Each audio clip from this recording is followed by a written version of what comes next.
आपको दिल्ली सबसे पहले तो कैसा लगा ये बताइए। दिल्ली की अगर आप बात करेंगे तो जब ट्रेन से उतरा था तो लगा था कि 2 दिन दिल्ली घूमूंगा। सबसे पावरफुल चीज़ है जो मुझे सबसे ज़्यादा मोटिवेट करती है वो ये बोर्ड जिसमें मैंने मोटिवेशनल थॉट्स लगा रखे हैं। ठीक है, नोट्स मिल जाएगा। तो ये मेरे सेल्फ मेड नोट्स हैं, inspiration strategy for everyone, welcome to Studentos. अभी मैं हूँ ओल्ड राजेंद्र नगर में, जो कि इंग्लिश मीडियम वाले स्टूडेंट्स के लिए काफ़ी फेमस एरिया, या फिर यूँ कहें कि यहाँ पर आपको वो स्टूडेंट्स मिलेंगे जो इंग्लिश मीडियम से यूपीएससी की प्रिपरेशन करते हैं। तो अभी हमारे साथ है भैया जो कि यहाँ पर रहकर प्रिपरेशन कि मेरा रूम में मेंटेनेंस और साथ ही साथ मेरा कैसा एक्सपीरियंस रहा है दिल्ली में आकर के। तो चलिए मैं आपको सबसे पहले अपना रूम दिखाता हूँ। शुरुआत करते हैं मेरे वर्ल्ड मैप से, जो कि हर यूपीएससी एस्पिरेंट के रूम में होना चाहिए। यहाँ पर कुछ फिजिकल माउंटेन रेंजेस है, सीज है, जो कि हर वर्ल्ड मैप में आपको मिल जाएगा। साथ ही साथ उसका कुछ स्फेरिकल रिप्रेजेंटेशन है और कुछ बेसिक डिटेल्स दी हुई है जो कि हम रोजाना रिवीजन करके उसका बेनिफिट उठा सकते हैं। आगे हम जाएंगे तो मुझे फिजिकल मैप ऑफ इंडिया भी मिल गया है ताकि मैं उसे डेली बेसिस पे रिवीजन कर सकूँ। अपनी जो भी माउंटेन रेंजेस है ज्योग्राफी सब्जेक्ट से रिलेटेड वो सब मैं देख सकूँ। और जो मेरी सबसे पावरफुल चीज़ है जो मुझे सबसे ज़्यादा मोटिवेट करती है वो ये बोर्ड जिसमें मैंने मोटिवेशनल थॉट्स लगा रखे हैं। जैसे कि सबसे पहला थॉट मैं दिल्ली में जो सोच कर आया था वो सबसे ऊपर लिखा हुआ है कि मैं यहाँ सिर्फ पढ़ने आया हूँ, क्योंकि दिल्ली में बहुत मौके हैं कुछ भी करने के, लेकिन ये हम पे डिपेंड करता है कि हम किस फील्ड में जाना चाहते हैं, किस तरफ अपना कदम रखना चाहते हैं। साथ ही साथ मैंने ड्यूटीज भी लिख रखी हैं कि जहाँ मुझे जाना है उनकी ड्यूटीज क्या है। मतलब मैं ब्लाइंडली सिर्फ कोई गाड़ी या बंगला देखकर मैं नहीं जा रहा हूँ, मुझे पता है कि उनकी ड्यूटीज क्या है और वही मुझे सबसे ज्यादा मोटिवेट करती है। आगे मैं आपको बताना चाहूंगा कि मेरे भगवान जी हैं जिनकी कृपा से मैं पढ़ाई करता हूँ और इनकी ही आशीर्वाद से मुझे रोज मोटिवेशन मिलता है और इनके ही ब्लेसिंग्स के कारण मुझे रोज फोकस करने की पावर मिलती है। ये मेरा बुक शेल्फ है जहाँ मेरे कुछ नोट्स रखे हुए हैं। जैसे कि मैं आपको बताना चाहूंगा साइंस एंड टेक के नोट्स हैं, क्योंकि अभी मेरी कोचिंग बहुत बिगनिंग में है तो अभी सिर्फ नोट्स ही हैं और तो आपको अभी टेस्ट सीरीज वगैरह नहीं मिलेंगे, वो अभी स्टेज में मैं पहुंचा नहीं हूँ। बाकी ये जैसे मेरी हिस्ट्री की बुक्स हैं, ये लक्ष्मीकांत पॉलिटी की जो हर एस्पिरेंट के पास होती है, यहाँ पर मेरी हैगी और मेरा कोचिंग का मटेरियल है जो कि आपको मैं बाद में बताऊंगा। और यहाँ पर मेरे पॉलिटिकल मैप्स लगे हुए हैं जो कि हमेशा सामने होने चाहिए टेबल के यहाँ पर, क्योंकि हमें कंट्री से लेकर हर एक चीज़ की पता चलती है। यहाँ पर भी मेरे मोटिवेशनल थॉट्स है जो कि सबसे ज़्यादा इंपॉर्टेंट है। That is the only thing is very clear, the obstacles you face every day are created by you yourself, now choice is yours, pain of discipline और पेन ऑफ रिग्रेट। ये एक ऐसा मंत्र है जो मैं पढ़ने के पहले हमेशा बोलता हूँ, जिससे मुझे एक पॉजिटिव एनर्जी मिलती है। और साथ ही साथ बार पढ़ दीजिए और सही लगेगा ये चीज़ जी, ये चीज़ यस। ये एक ऐसा मंत्र है जो जिसे मैं बोलकर मैं बिलीव रखता हूँ कि मुझे पॉजिटिव एनर्जी मिलती है। और ये मंत्र है गुरु ग्रह गए पढ़न रघुराई अल्पकाल विद्या सब आई। रामायण का बहुत पॉपुलर है, ये चौपाई है जिसे हम बोलते हैं, और इसे मैं बोल करके पॉजिटिव एनर्जी गेन करता हूँ और अपनी पढ़ाई शुरू करता हूँ। ये मेरा डेली बेसिस का बोर्ड है जहाँ पर मैंने भगवान का नाम लिख करके अपना टाइम टेबल बनाता हूँ रोज, और इसमें अपना डेली शेड्यूल सेट करता हूँ। जो मेरा रेगुलर शेड्यूल होता है, वीकली शेड्यूल होता है, वो मैं इस डायरी, ये मेरी डायरी है जिसमें मैंने preparation strategy for civil services से लेकर के करंट अफेयर स्ट्रैटेजी की बात में नहीं आने वाला। आगे मैं आपको बताऊंगा कि मैंने कैसे अपना वीकली शेड्यूल सेट किया है। जैसे कि मैंने मार्च 24 से लेकर 31 तक सेट किया कि मुझे वर्ल्ड हिस्ट्री कवर करनी है।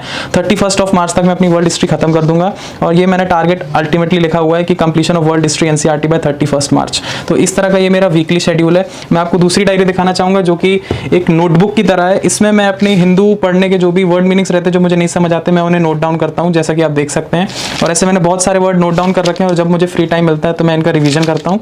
और ऐसे छोटी छोटी बातें जो भी मैं क्लासेस में सुनता हूँ, कभी कोई टीचर जो मोटिवेशनल बातें बोलते हैं, ऐसा कोई पॉइंट जो कि ध्यान में रखना चाहिए तो वो मैं लिखता हूँ। जैसे मैंने लिखा है while reading NCERT take the gist of heading, subheading painful but very very important, isolate yourself for 5 months to get to this.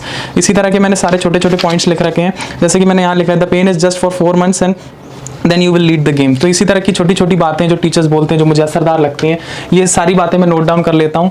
आगे मैं आपको बताना चाहूँगा कि एक और मोटिवेशनल का स्टिकर लगा हुआ है जो कि आप देख सकते हैं, जो मैं कल ही खरीद कर लाया हूँ लकीली, जिसमें लिखा हुआ है कि work improve focus passion push serve ideas persist. ये जो बेसिक ज़्यादा हार्ड पॉइंट्स हैं जो कि हमारी सक्सेस के लिए इंपॉर्टेंट होते हैं। आगे मैं आपको सबसे ज़्यादा इंपॉर्टेंट चीज़ बताना चाहूँगा, ये मेरा मोबाइल है जिसे मैं बहुत ज़्यादा अवॉइड करता हूँ, लेकिन अगर आप नोट्स की बात करेंगे तो नोट्स में मैंने बहुत, ये मेरे नोट्स हैं जो कि आप देख सकते हैं। जैसे कि इसमें साइंस एंड टेक के क्लास नोट्स हैं जो कि मैं अपनी कोचिंग में बनाता हूँ।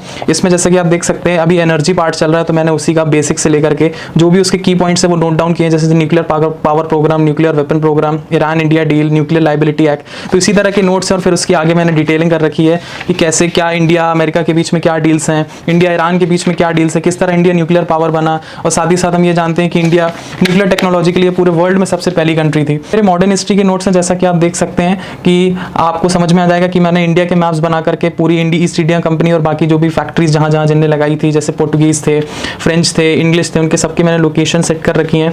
East India company trading centres, और उसके बाद आपको पता चलेगा कि फ्रेंच कंपनीज कहाँ कहाँ थी, ईस्ट इंडिया कंपनी कैसे काम करती थी, कैसे उन्होंने हमारे इंडिया को ऑक्यूपाई किया था। तो आगे करके जैसे कर्नाटिक वॉर्स का मैंने डायग्राम बनाया है, decline of disintegration of Mughal empire, British occupation of Bengal. तो ऐसे करके ये मेरे पूरे मॉडर्न हिस्ट्री के नोट्स हैं जो कि आपको बताएगा कि किस तरह से ब्रिटिश ने हमारे इंडिया को ऑक्यूपाई किया था बहुत स्मार्टली और हमारे इंडिया में उसका विक्टिम हो गया था, और आज भी हम उनको फॉलो कर रहे हैं। आगे मैं आपको ले जाना चाहूँगा कि ये मेरे एंशिएंट हिस्ट्री के नोट्स हैं जो कि मैंने सेल्फ बनाए थे। ये मैंने किसी कोचिंग से नहीं बनाए थे, मैंने अपने खुद से बुक से पढ़ के बनाए थे। आप देख सकते हैं कि मैंने हिस्टोरिकल पीरियड से शुरू किया है।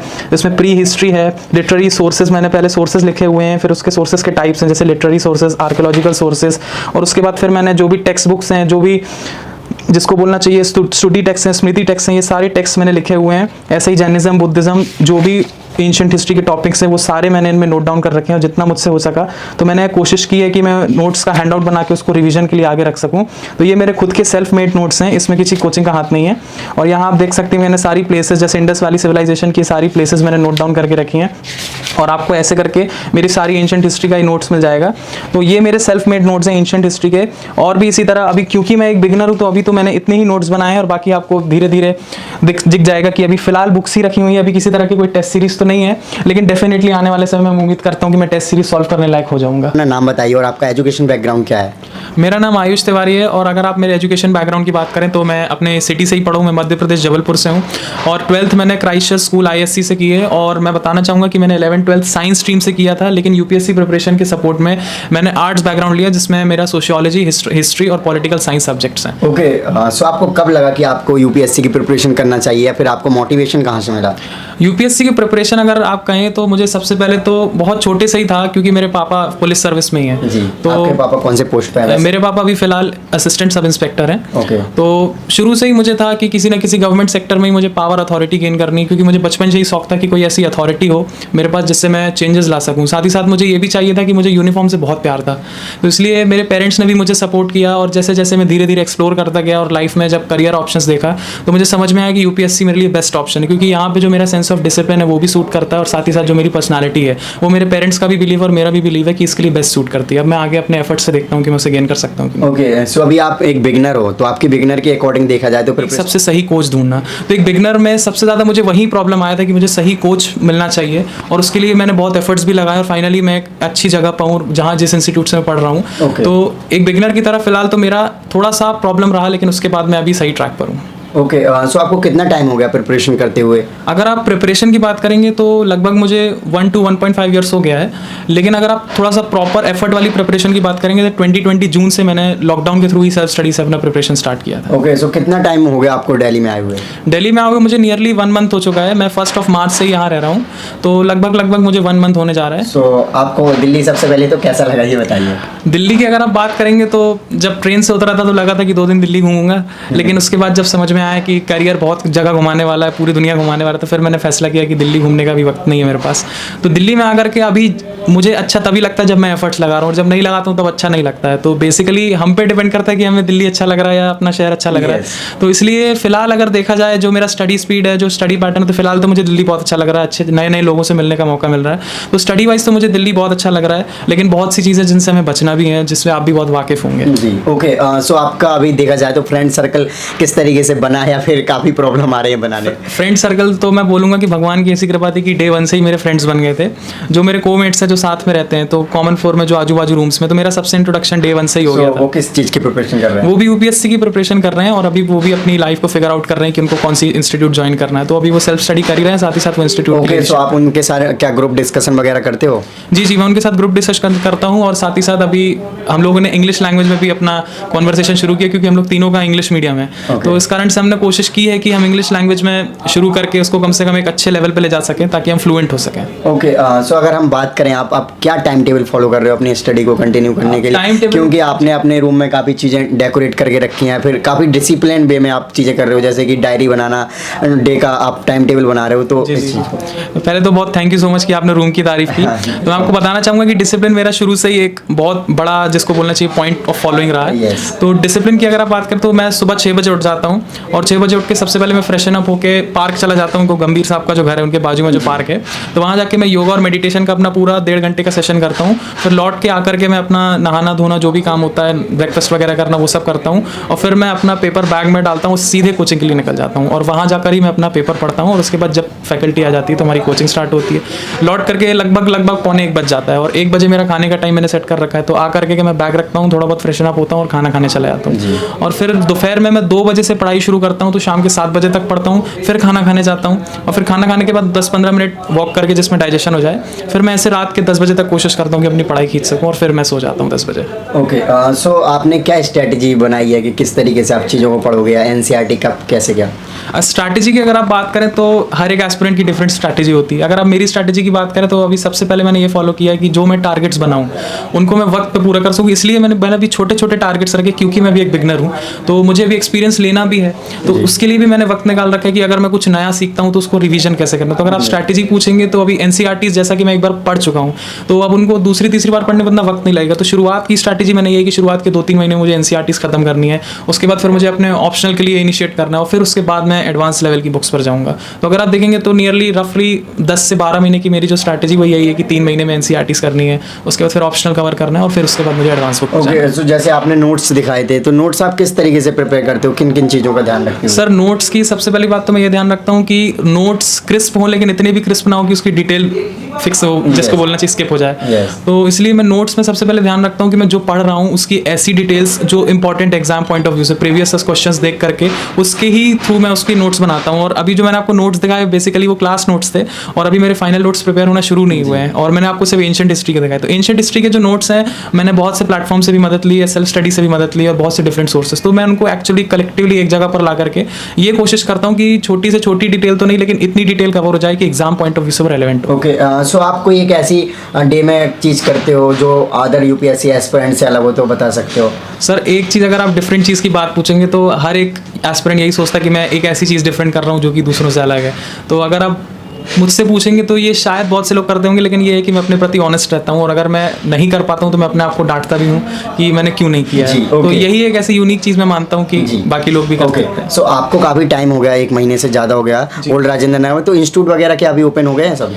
हाँ जी, इंस्टीट्यूट वगैरह ओपन हो चुके हैं। स्पेसिफिकली इंस्टीट्यूट्स ने परमिशन ले ली गवर्नमेंट से कि सर हम ओपन कर सकते हैं। तो काफ़ी इंस्टीट्यूट्स खुल गए हैं, कुछ बहुत कम पॉपुलेशन के साथ है और कुछ काफ़ी मतलब अपने फुल साइज के साथ है। तो जैसे मेरे इंस्टीट्यूट की आप बात करेंगे तो पूरे कोरोना प्रोटोकॉल्स फॉलो करते हुए उन्होंने इंस्टीट्यूट तो खोल लिया है और हमें उम्मीद है कि अप्रैल मई तक सारे इंस्टीट्यूट्स खुल सकते हैं। हालांकि अभी केसेस बढ़ रहे हैं लेकिन उम्मीद है कि खुल सकते हैं। ओके, सो इंग्लिश मीडियम के लिए अगर ओल्ड राजेंद्र नगर है जैसा कि, तो उन स्टूडेंट जो यहाँ पे ओल्ड राजेंद्र नगर में आना चाह रहे हैं इंग्लिश मीडियम वाले, तो जो नए हैं जैसे कि आप भी अभी कुछ ही टाइम हुआ, तो आप अपने अकॉर्डिंग क्या सजेशन दोगे अभी प्रिपरेशन करने के लिए आना चाहें तो? अब इंग्लिश मीडियम की अगर बात करें तो अगर आप स्पेसिफिकली मीडियम पूछ रहे हैं तो मीडियम में मैं यही करूँगा कि दुकानें देख करके ना आए, क्योंकि दुकानें देख कर ऐसा लगता है कि बस सारी बुक्स खरीद लो क्योंकि सारा अपना ही मार्केट है। लेकिन मेरा मानना ये है कि इंग्लिश मीडियम का कंपैरेटिवली हिंदी मीडियम से ज़्यादा मटेरियल अवेलेबल है। तो उस मटेरियल में हमें छांटना होता है, जिस तरह से हमको देखना है कि फिल्टर करके हमारे लिए क्या इंपॉर्टेंट है। और मैं सजेशन दूंगा कि जो आपका इंस्टीट्यूट बोले उसको एक बार फॉलो करके देखें, क्योंकि लोग सोचते हैं यार यहाँ की ये ले लेता हूँ वहाँ की बोले तो, और ऐसे करके वो जंबल्ड करके वो विश्वास नहीं करते हैं और फिर वो इंस्टीट्यूट को ब्लेम करते हैं कि ये इंस्टीट्यूट अच्छा नहीं है। तो इसलिए मैं बोलूँगा कि इंस्टीट्यूट को फॉलो करें, इससे पहले किसी भी मटेरियल में ना जाए। इंग्लिश मीडियम के लिए बेस्ट टिप यही है जी। ओके, सो अब हमारी बात आती है कि आपका बजट कितना पड़ जाता है, आप रूम का अलग बताइए और साथ में अदर जो एक्सपेंसिव होते हैं। जी, अब ऐसे अगर आप मेरे बजट पूछेंगे तो मेरे रूम का रेंट है, जैसा कि आपने साइज के हिसाब से देखा, काफी छोटा रूम है, रूम छोटा है सिंगल के लिए लेकिन सफिशिएंट है। हाँ। तो मेरा रूम रेंट लगभग 6000 जाता है। और अगर आप मेरा ईटेबल्स का एक्सपेंस देखेंगे तो ऐसे मैंने पास में ही होटल है, वहाँ पर मैंने खाना खाता हूँ, तो वहाँ जाकर ही मैं खाता हूँ। ऐसे टिफिन का भी ऑप्शन है लेकिन टिफिन मेरी प्रेफरेंस नहीं है, तो इसलिए मैं वहाँ जाकर खाता हूँ। खाना मुझे फ्रेश भी मिल जाता है, तो नियरली मेरा 3400 का उसमें खर्चा आ जाता है। और हाँ, अगर आप थोड़ा बहुत ऐसी चीजें जैसे फ्रूट्स वगैरह लेना हो गया डेली, तो लगभग देखेंगे तो 11-12 हज़ार में मेरा सारा कुछ मैनेज हो जाता है। जी, अलॉन्ग विद कंफर्ट, कोई दिक्कत नहीं। Okay, so thank you. जी। सो आई होप कि आपको ये वीडियो अच्छी लगी होगी, तो इस वीडियो को लाइक करें और अभी तक आपने चैनल को सब्सक्राइब नहीं करा तो चैनल को सब्सक्राइब कर लीजिए। भैया ने अपना एक्सपीरियंस शेयर किया, उनको अभी कुछ ही टाइम हुआ यहाँ ओल्ड राजेंद्र नगर में। और मैं आपको बता दूं कि मैक्सिमम कोचिंग इंस्टीट्यूट ओपन हो गए हैं, या फिर यूँ कहें कि ऑलमोस्ट कोचिंग इंस्टीट्यूट ओपन हो गए हैं। और भैया ने बताया कि वो कोचिंग भी जा रहे हैं इस टाइम पे, तो आप ये मान के चलिए कोचिंग ओपन हो गए हैं। और अगर आप आना चाहते हो तो आ सकते हो, और इजीली यहाँ पर आपको सारी चीज़ अवेलेबल हो जाएंगी, जैसे कि रूम और कोचिंग और जो